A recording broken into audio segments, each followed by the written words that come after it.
The first basic and straightforward question is, why Adani? Why not the Kenyan government? Bonasias, in your documents that you've submitted, you've indicated that JKIA is worth 1.1 trillion shillings. And as it appears, even based on your submissions, we are willing to put an investment which is worth 1.1 trillion shillings to risk for 230 billion Kenya shillings. In your submission, Bonasias, someone would conclude that the deal is done because you've indicated clearly that there is a team currently in India carrying out due diligence. In your submissions, you've also indicated very clearly that you're negotiating for a CEO to be a Kenyan. But you contradict yourself in your submissions when you are asked to provide a profile and the shareholders of Adani, and you say that we've only carried out a desktop due diligence. Who then would you be negotiating with if, for once, you have sent a team to India, but in your response you say you do not provide this committee with information on who the shareholders are? I would expect that for such a magnanimous and a magnitude, project, even before coming here, you would have carried out severe due diligence, extensive due diligence, to be able to send a team to India.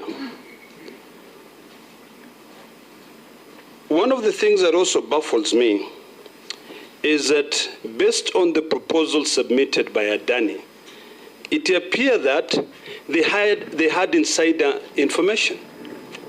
Because the law says that, yes, which I think this is also one of our biggest handicap, it says that a private investor there can be able to submit a proposal.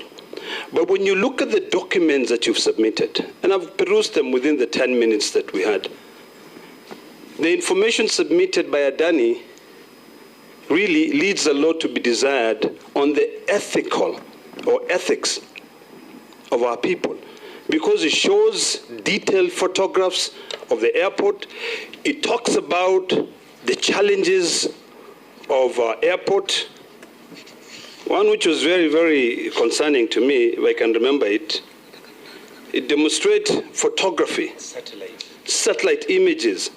It talks about the runway, the capacity of the runway. If indeed this was not an insider dealing,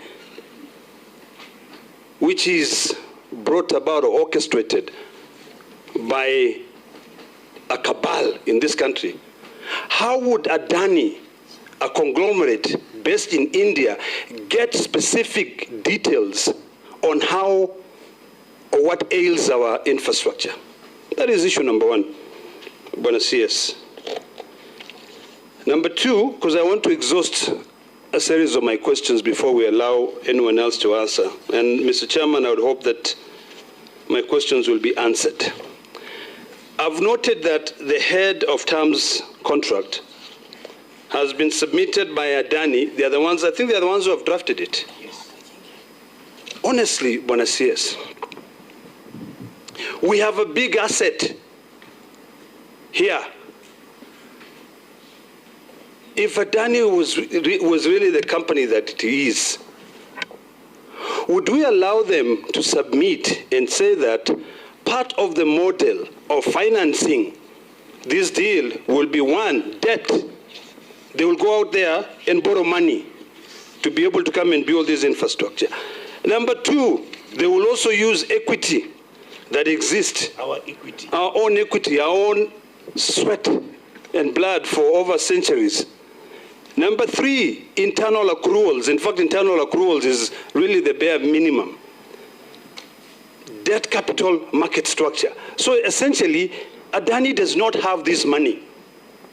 Adani, in my conclusion, is a cabal which is led by some people who are not named in this country, because you could not even give us a shareholding, and a group of people who are out there. And if you just take a few minutes, Bwana CS, because due diligence is very important, and ask internet who is Adani, the first thing that will come out is you'll be told Adani is a corrupt, fraudulent multinational corporation that has faced serious fraud allegations, including even environmental degradation in how their practices. So why on earth would we subject Kenyans to such mediocrity when it comes to the issue of investments in our property?